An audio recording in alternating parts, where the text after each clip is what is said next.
welcome. It's good to be back in this visit to San Francisco.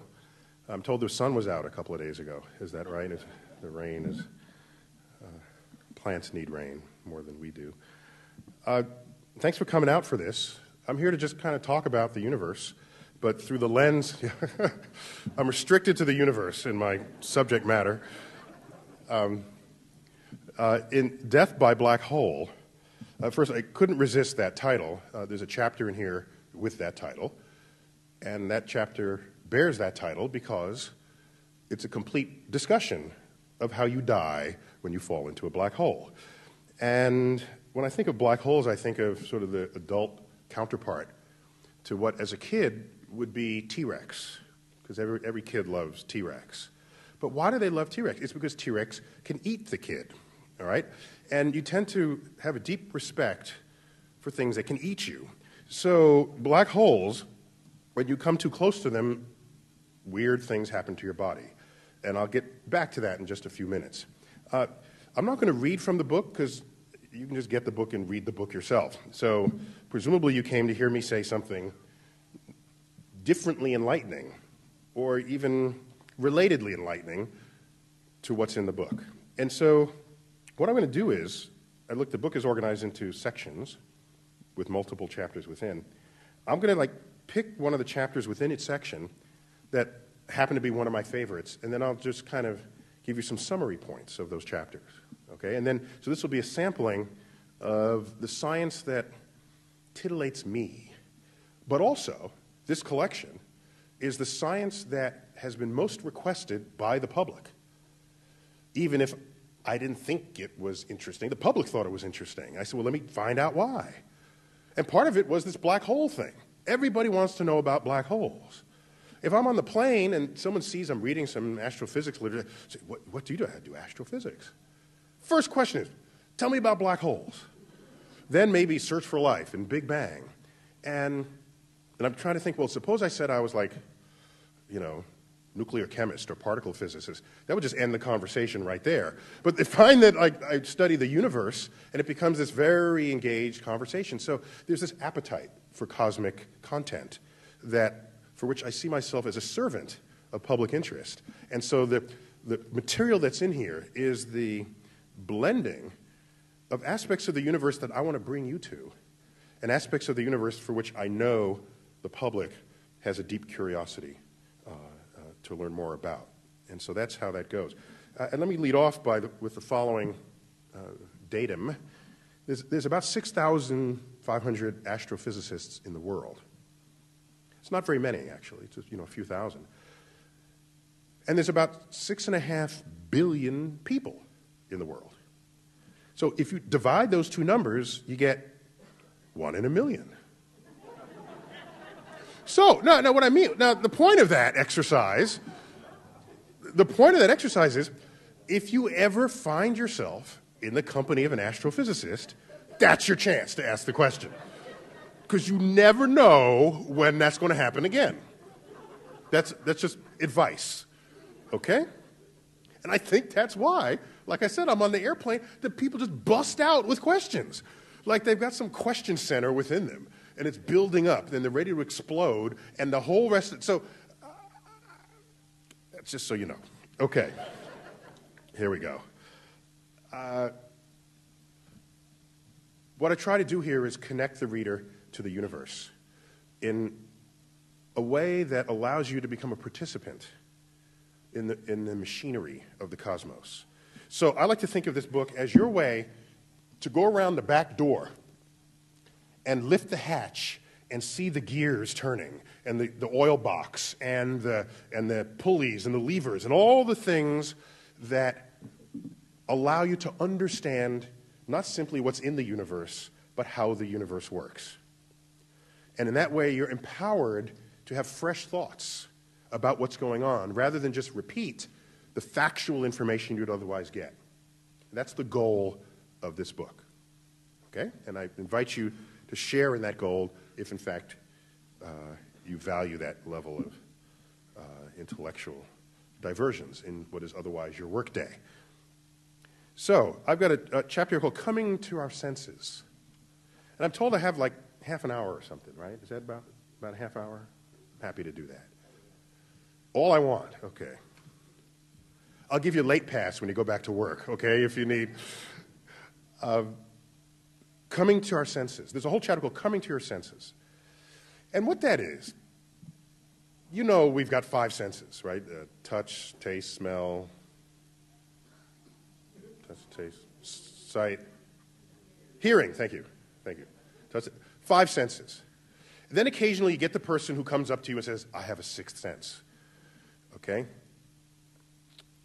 These are people who claim to know stuff that they wouldn't otherwise know, typically. It turns out if you take those people and put them in the laboratory, the 6th sense just simply goes away under controlled circumstances. So either the 6th sense is this shy thing that doesn't lend itself to investigation, or it just doesn't exist at all, and we've duped ourselves into believing you had this power. But what I want to share with you is the fact that modern science, beginning 20th century, began to invent apparatus that would measure things that are completely outside of your 5 senses. No capacity to measure it whatsoever. So that, in fact, modern science has multiple senses, dozens of senses. So you want to ask, you have a 6th sense? Here's some things you can't measure. For example, the magnetic field in this room. The human body has no capacity to measure the strength of a magnetic field. The human body has no strength to measure whether we are being bombarded by ionizing radiation. You'd eventually figure that out as your limbs fell off, as you'd come to learn that this was the case. But while it was happening, you would have no idea. We don't have high-energy radiation detectors built into our system. We've got detectors that can do it. So if there's something emitting ionizing radiation anywhere around, we'd be able to find it. I call that a sense, another kind of sense. Now, not only can we go outside of our 5 senses, we can vastly improve the 5 senses we have. And so what science is about, of course, is advancing our capacity to intersect with the cosmos. That's what science is. So that's what a microscope does. You see smaller things that you never know. The telescope, see farther away. Particle accelerator. All of this are simply ways to enhance and extend and invent beyond our 5 senses. The simplest ones among these are, there's visible light, Roy G. Biv, right? Roy G. Biv, remember him? Red, orange, yellow, green, blue, indigo, violet. There's really only 6 colors there, but Isaac Newton, who first labeled these, he had a fascination with the number 7. And he came up with 6 colors. I got to put in a 7th one. And so he slipped in indigo there. Doesn't belong there at all, but he slipped it in. If you're going to put in indigo, you might have put in 7 other colors, have 14 colors in the spectrum if you're going to be that specific. Indigo is this narrow segment between the blue and the violet. It doesn't, in that scheme, deserve its own color name, unless you're going to have way more than 7 to label. But that's neither here nor there. So those are the colors, and we define that as visible light, but light goes far beyond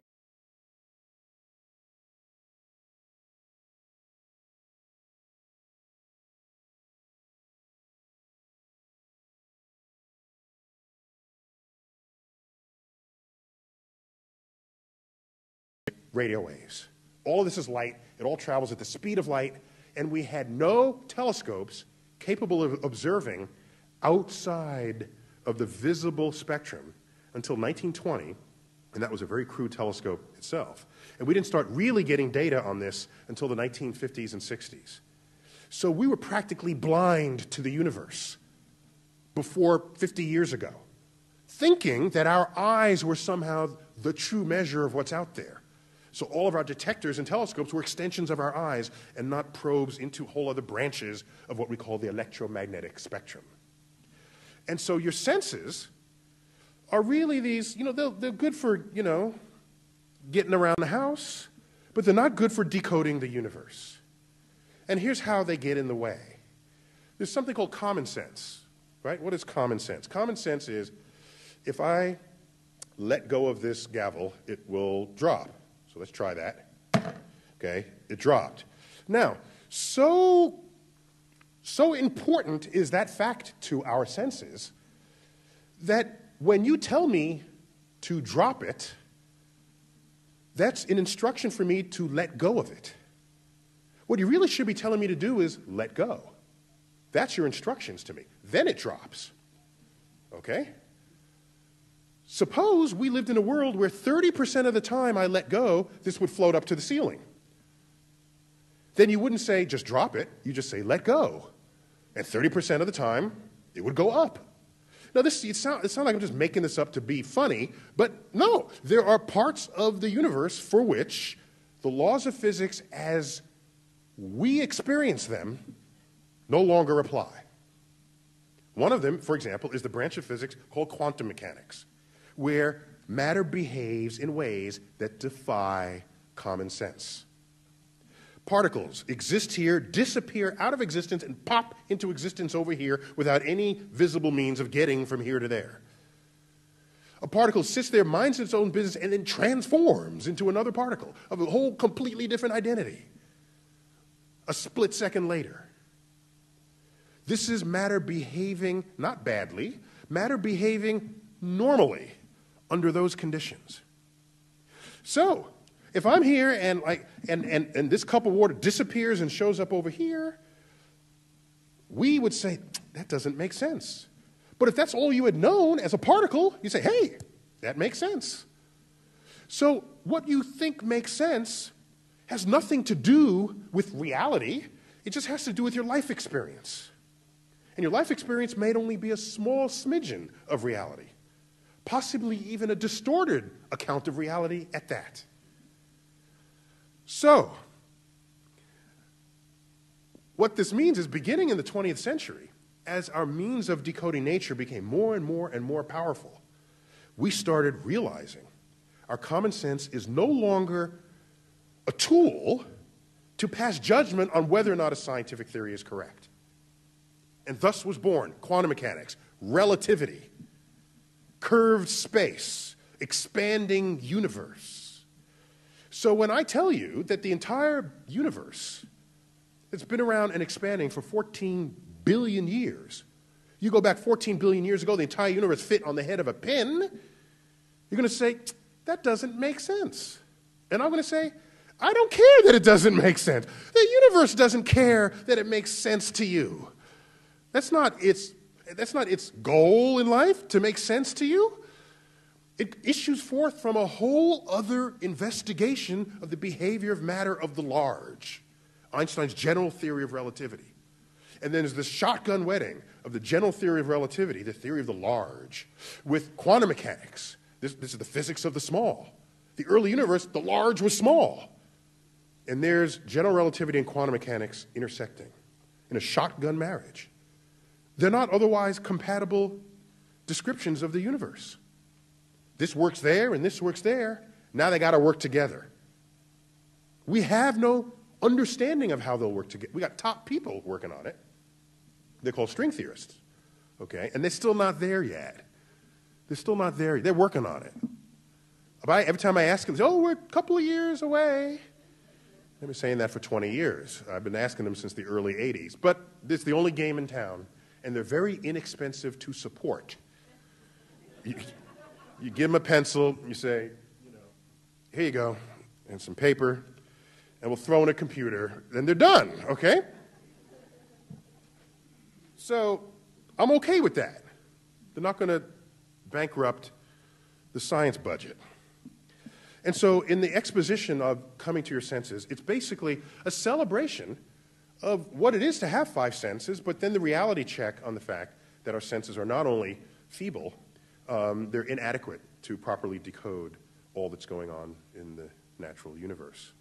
And so a prevailing theme here is an attempt to give a reality check to the urge that we have, the urge, understandable, but inexcusable urge that we have to think more highly of ourselves than we actually deserve.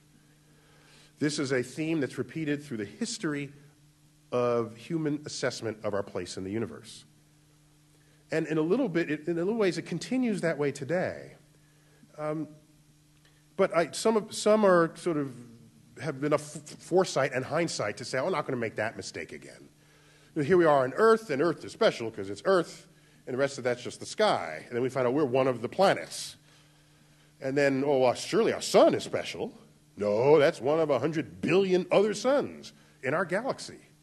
Well, the Milky Way, yeah, that's the universe. No, Milky Way is one of 100 billion galaxies in the universe. Well, if we're in the galaxy, we must be in the center of the galaxy. No, we're out somewhere in Nowheresville. Okay? Leading completely undistinguished existence in an undistinguished quadrant of an undistinguished galaxy. Get over it, okay? Find some other way to measure your importance in life. Don't reference the universe. Why not help someone? That'll measure your importance, okay? That's how to be important. Help somebody else. Lead a better life. And so that's a running theme, by the way. I say that there, but every one of these chapters, there's some reference to it.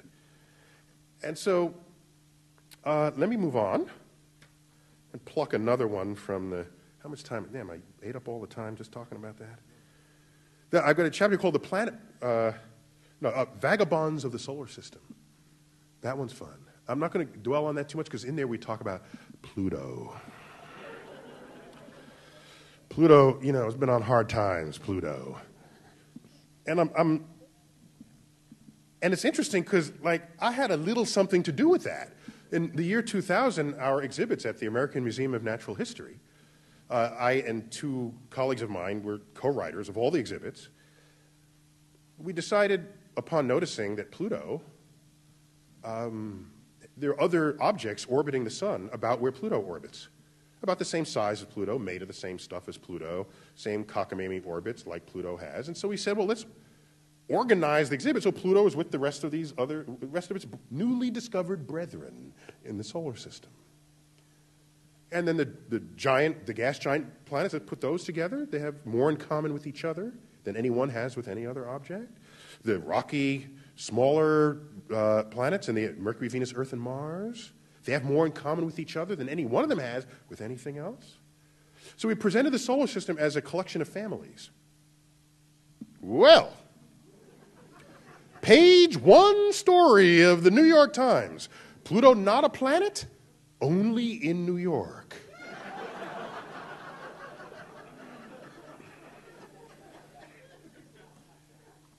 My phone was ringing off the hook. I was getting hate mail from third graders.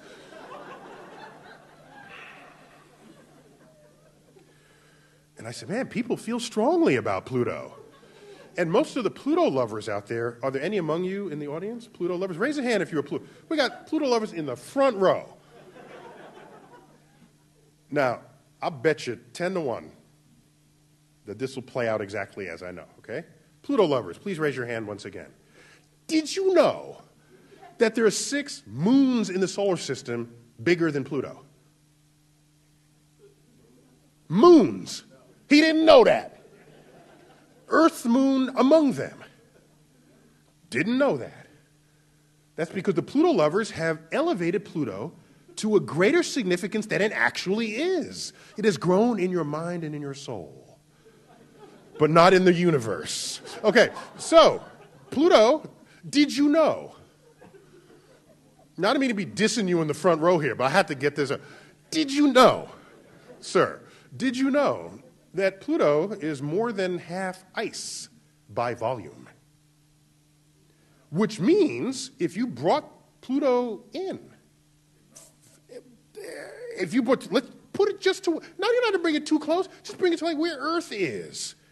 The heat from the sun would evaporate the ice, turn it into gas, and it would make this long plume of a tail. Now, what kind of behavior is that for a planet? We have words for things with tails. We call them comets. Comets cross the orbits of other planets. So does Pluto. Pluto crosses Neptune's orbit.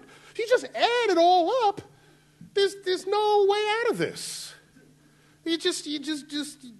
And I think the reason why Americans liked it so much is because we have this other association with Pluto. Pluto, the dog. Europeans don't care. I spoke to Europeans. They said, oh, we don't care whether it's a planet or not. Who cares? Because they don't have this dog legacy, this baggage. Do you know who Pluto is, the creature? Anyone doesn't know? That Pluto is Mickey's dog. Now, I don't know about you, but that's disturbed me for a long time. Something's not right in the mammalian kingdom if Pluto is Mickey's dog and Mickey is not Pluto's mouse. There's something wrong there. A mouse owning a dog. Dogs eat mice, okay? So I want to understand, how is it that a mouse can own a dog? Then I learned that, so I called up Disney, and apparently, this is important stuff you got to know. So apparently, if you don't wear clothes, you can be owned by another creature who does. That's how you can have animals owning animals, okay? So Pluto runs around butt naked, and Mickey Mouse wears that bow tie. And so that's how you get the social order of the characters. Well, meanwhile, it turns out that Pluto the dog was first sketched the same year that Pluto the object was discovered. So they both have the same tenure in the hearts and minds of the American public. And Pluto the object was discovered by an American. So there's this sort of importance of stuff Americans do getting into the thought equation about how you evaluate who and what Pluto is or should be. So anyway, there's a little bit of that in the Vagabonds and this whole thing. But right now, it was so much. I have a file this wide that this month I'm depositing a manuscript to my publisher called The Pluto Files. This is an exposition of all the hate mail and all the correspondence that I've had with people who are just pissed off about what we did with their favorite planet. Had to get that off my chest. Sorry about that. How am I doing on time here? Man, I got so much I want to do here. The universe is a big... It's like, here, you got 30 minutes, give them the whole universe. It's like, how am I going to do that? Should I tell them about the asteroid that's coming? No, I know. If there's enough time, we'll tell them about the asteroid that's going to hit. Okay. Good. If I forget, remind me about the killer asteroid that's due to come on Friday the 13th in April of 2029. But just only if I forget. Just remind me about that. It's headed for the Pacific Ocean, by the way. But I'll fill you in if we can. That's just the test. I'm going to wait till the very end and see how badly you have to get back to work, all right? It'll be... there's a chapter... Excuse me, I'm recovering from it, chest cold. There's a chapter here called Goldilocks and the Three Planets. And this is simple. The idea is simple, but the consequences are profound. If you want to look for life in the universe beyond Earth, how do you go about it? Well, you have to kind of define life, but you only have an example of one. Biologists celebrate the diversity of life, but behind closed doors, they lament the fact that they only have a sample of one, because all life on Earth has common DNA lineage. And so, in fact, there is no biodiversity on Earth compared with what the biology would be to a completely alien creature. Then you're talking diversity, okay? So that's just that's that. So now, one of the things we're pretty sure life as we know it requires is liquid water. It carries nutrients around. It's very common ingredients in the universe, hydrogen and oxygen. So where would you have to put a planet so that it could sustain liquid water in its orbit around a star? You don't want to be too close because the water what? Evaporates. You don't want to be too far away, the water freezes. So it's got to be just right. So that's why it's like the Goldilocks thing, okay? You remember Goldilocks. That story disturbed me too. If I were the bear, I would just eat Goldilocks, you know? Sleeping in your bed, eating your food, you just maul her, all right? But that's not the story that they wrote. But surely that's what would have happened under those conditions. So anyway, so there's Goldilocks.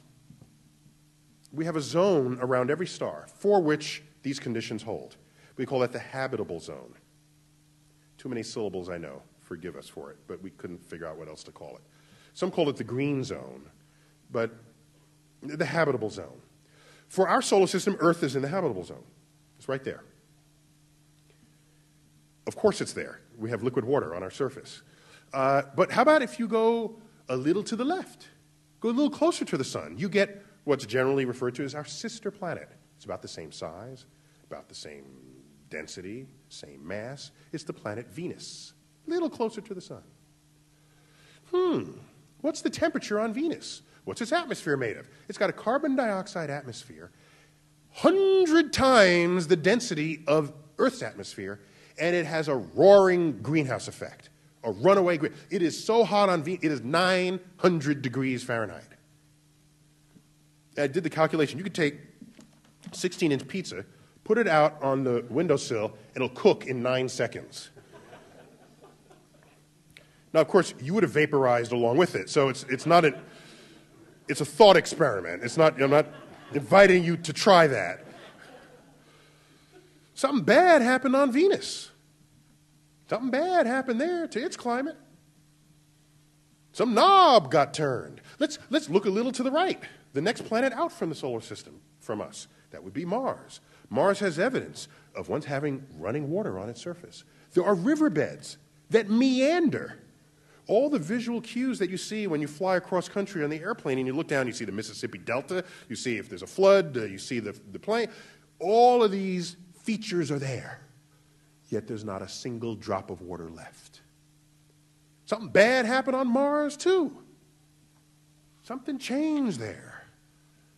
I want to know what that was, because today we are turning knobs on Earth, big knobs. Carbon dioxide knobs, environmental knobs. And it's, Earth will be fine with it. I don't know that. I got a neighbor to the left, a neighbor to the right. Mars is bone dry, 200 degrees below zero. Venus is 900 degrees. I want to understand what can go wrong in the cosmos so that we can avoid that for Earth. And so Goldilocks and the Three Planets is an assessment of where conditions would give you liquid water and what would then drive your capacity to search for life. And that, for me, is one of the most fascinating of the modern frontiers of cosmic discovery. And briefly, we've learned that you don't have to be in the habitable zone to have liquid water. One of Jupiter's moons, Europa, is actually kept warm by gravitational stress from Jupiter itself. It puts stress on Europa. And if you ever played racket sports and you hit the ball, you literally at the beginning say, let's warm up the ball. You're actually warming up the ball every time you hit it. You compress it and it has a recoil force that bounces back. But the energy that you pumped into it, it's got to go somewhere. It's got to go somewhere. Some of it goes to pop the ball back into shape. The rest goes into heat, the intermolecular vibrations of the rubber of the ball. And so Jupiter is pumping heat into Europa. Europa's and Jupiter way outside the habitable zone, because you calculate the habitable zone based on sunlight. But out there, you got a heat source from Jupiter getting pumped into it. It is icy on the surface and liquid ocean beneath it. It has been liquid for a billion years. I want to go to Europa and go ice fishing. Cut through the ice, lower a submersible, look around, see what's there, see what swims up to the camera lens and licks it. That'd be kind of cool. Liquid water for a billion years. Imagine. Life on Earth didn't require that much time to form. Life on Earth, here's something you might not have known. It's a recent thing. We all took biology in school, I think, presumably. Okay? You took biology. And what did you learn? Well, when did the Earth form? Earth formed 4.5 billion years ago. What's the earliest sign of fossil life? Back then when we took biology, it might have been 3 billion years ago, maybe 3.2. So then you say, well, life had 1.5 billion years to form on Earth, okay? From the primitive chemistries of the early days to the complex chemistry of life. And that's pretty good because then we went another 3 billion years after that. But as time went on, we found earlier fossil evidence, not 3.5, 3.7 billion years. As time went on, what we found is that the early solar system was a shooting gallery of leftover debris slamming into Earth's surface. If you're going to do that, it's not fair to start the life clock because complex chemistry could not have begun if your liquid molten surface. So that's not fair to start the life clock then. Let that period of heavy bombardment, which is officially called the period of heavy bombardment, it's true. I've said this before, we tell it like it is in astrophysics, okay? Spots on the sun, what are they called? Sunspots, thank you. Dark areas of space, you fall and you never come out again? Black hole, see? We are into one-syllable lexicon. The origin of the entire universe, space-time, and anything? Big Bang, okay? Ask the biologist what's the most important molecule in the body? It's deoxyribonucleic acid. 12 syllables or 10 syllables. Later, you get the molecule. So, where was I before I interrupted myself? Oh, thank you. Somebody was paying attention over here on the left aisle. The period of heavy bombardment. Once we could do the computer calculations of how long it would take to vacuum up the remaining debris of the solar system to become the planets, we realized that took upwards of 600 million years. Earth didn't cool down until 600 million years after it formed. So you go from 4.5 billion years ago to 3.9. 3.9. Now you start the life clock. And when is the first sign of fossil evidence? 3.7. 200 million years to form life on Earth. That's nothing in the time of the Earth, and it's less than nothing in the time of the universe. So you have complex chemistry enabled by the ingredients of life itself: hydrogen, oxygen, carbon, nitrogen, other, the famous element other. Those are the top 5 ingredients in life on Earth. What's the top ingredients in the universe? Hydrogen. Yeah, we've seen that on our. Oh, next one is helium. But helium is not chemically interesting. You can inhale it and, sound like Mickey Mouse. But it doesn't bind with anything, so it's not useful to us chemically. Next in the universe is oxygen. That's what it was in the human body. Next is carbon. That's what it was. Next is nitrogen. That's what it was with us. Next is other, just like it was with us. So if we were made of like some isotope of bismuth, then you'd have an argument to say that we are something rare in the cosmos. But we're made of the most common ingredients with a chemistry based on carbon, which is the most fertile of all elements on the periodic table. You can make more molecules out of carbon than you can with all other elements combined. So you got the right ingredients, and you have the fertility of the carbon atom. You're there, and give Earth 200 million years, you're there. You're there. And so when you want to think about the search for life elsewhere, these are factors that come in. Just because you haven't figured out how to do it yet in the lab doesn't mean nature had a hard time doing it. That's the hubris again, okay? Just because you can or can't do something, therefore it is impossible that way in the whole universe.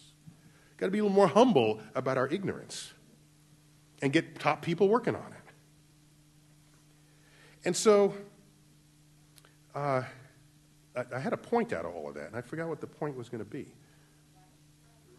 Europa, thank you. So here's it. So let's say we find, see, people on the left side of the room are actually paying attention. You guys over here, I don't know what you're doing, okay?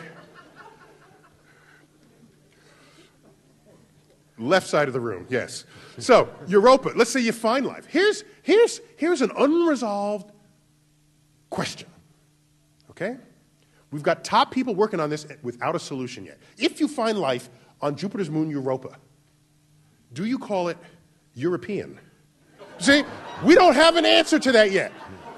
We don't know what to do about that. Okay? I don't know. Just, okay. By the way, these are not just idle thoughts. For example, because you want to like get the answer before it happens, so you're not caught having to make something up on the fly. If you're from Mars, you're a Martian, right? You're from Earth, you're Earthling. You know, we've heard that. You're from Venus, you're a Venusian. But it turns out the astronomers got there too late. We got to Venus too late, and we've regretted it ever since. Okay, Mars is the god of war, you remember from Roman mythology. Venus is the goddess of love and beauty. They called that planet Venus before they knew that you would instantly vaporize on Venus's surface, okay? Because it's beautiful in the sky, even though seething gases of carbon dioxide and sulfuric acid. Beautiful Venus. Anyhow, so we got there too late. We were beaten. We got beat. Why? Because the medical community started looking around, they got the microscope, they look and say, hey, there's this particular disease a class of disease that only shows up as a product of lovemaking. We must name that disease after one who's accountable for this. That would be Venus, wouldn't it? Let us name these diseases venereal diseases. To be of Venus is to be venereal. And then, damn, we could. So at that point, we can't now call life forms from Venus venereals, right? Imagine the spacecraft land. Hi, we are venereals. It's like, nope, excuse me. Get somebody else to shake that hand. You know, so we had to then invent a new thing that is not derivable from the Latin, and so we just invented Venusian. But it really, they should be venereals. Okay, so this is stuff that. All right, I have 30 seconds left here before we go to Q&A. Well, I'm not done yet. I said only after I'm done. And notice again, it's the left side of the room asking about the asteroid. They don't even care when they die, all right? They don't know over here on the right.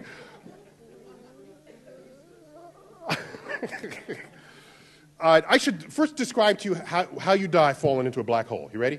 It's quick. I get this done like that. You ready? I got a whole chapter on it. I would tell you because it's kind of because you should know this. All right, you standing up on Earth, your feet are closer to the center of the Earth than your head is. You can calculate that the force of gravity at your feet is stronger than the force of gravity at your head. Because the closer you are to the center of the gravity of an object, the stronger its gravity is. It's that simple. Not more complicated than that. But don't blame your lightheadedness on this fact, because that difference is very small, because your height is small compared with the size of the Earth. But imagine you're falling towards an object where your height becomes significant compared to the size of the object.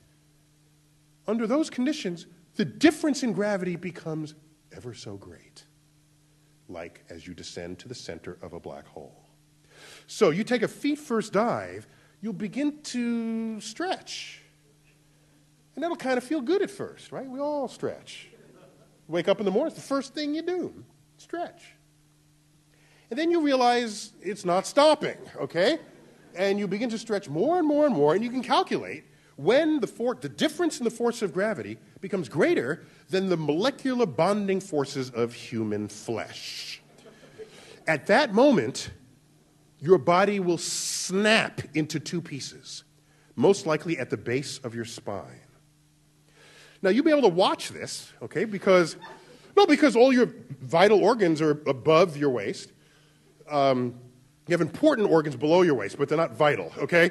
So so you just watch that. You watch your legs sort of descend. Then the upper part will feel the same effect as you get closer. So will the lower part. So they will then snap into two pieces. Now you are 4, and then 8, and then 16. And then you bifurcate your way down to the abyss. Now, it gets worse. Not only did you become this stream of particles, you are now getting funneled through the fabric of space. Because Einstein's general relativity tells us that gravity curves space. And in the vicinity of a black hole, you are funneled down to a point. So you are not only stretched, you are extruded through this structure, like toothpaste through a tube. And we have a word for this. It's called spaghettification. It's a real word. I'm telling you. And we're good at inventing words about how to kill people. When electricity was discovered and used in the late 1800s, 1900s, they said, hey, you can kill somebody with electricity. Let's invent a word for that. Electrocute. Okay? So we're good at inventing death words. Spaghettify. You become spaghettified. And the Death by Black Hole chapter talks about not only how you'll die, but how black holes dine upon stars and gas clouds that wander too close as they get flayed of their outer surfaces. And I'll leave you with, I guess, you want to know about the asteroid. Okay. I'm going to take 2 minutes, and we go Q&A beginning 1:45. How about that, sir? Yeah. You cool with that? I'm cool. He's cool. Okay. This is the coolest guy around. He's just chilling here. And I got to give this side of the room a chance to redeem themselves, okay? So, December 2004, an asteroid was discovered. By the way, asteroids are discovered all the time. This is not a new thing. Hundreds of asteroids are discovered each year. And some years, thousands get logged. Brand new asteroids, new to our awareness. This one was discovered. They calculated its orbit. And we found out that the orbit would come dangerously close to Earth. And the uncertainty in the orbit was such that its next time around, it might even hit Earth. And if it hit Earth at the center point of the uncertain orbits, so in other words, you run the computer model, and there's a range of orbits it could have based on your data. And you get better data, then that range gets narrower and narrower and narrower. But based on the data available at the time, there's a range of orbits. Within there, there was a tinier range of orbits where if it threaded that keyhole, it would hit us 7 years after that. Why didn't you read about it when that happened? By the way, it would hit, if it went through the center of the keyhole, it would hit the Pacific Ocean 500 kilometers west of Santa Monica. I will describe the tidal wave it would make in just a moment, the tsunami that would be. Why didn't you hear about it? Because the week it was discovered was the week of the Indonesian tsunami. And so the odd thing, though, is that, right, the Indonesian tsunami duly grabbed the headlines. But if this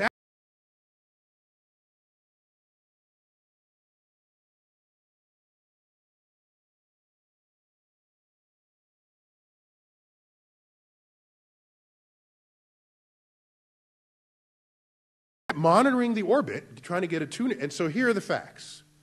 On Friday, the 13th of April, in the year 2029, this asteroid named Apophis, P-H, Apophis, that's the Egyptian god of death and darkness. We didn't name that one Bambi, okay? It obviously got named after we saw where it was headed. So, and I'm not ignoring you guys over there. I'm just trying to bring them into the conversation over here, the right side of the room. So Apophis is the size of the Rose Bowl. Imagine the Rose Bowl were like an egg cup, and then you get an egg to fit in it. That's the size of this asteroid. On April 13th, the year 2029, it will come close enough to Earth to dip below our orbiting communication satellites. It will be the biggest, closest thing ever to come to Earth in our recorded history. Recorded meaning when we took records of events and things. Now, the uncertainty in that orbit includes what I'm saying was called the keyhole. A narrow region within these uncertainties. If it threads that keyhole, it will hit us 7 years later, once again on April 13th. Although this time, not a Friday.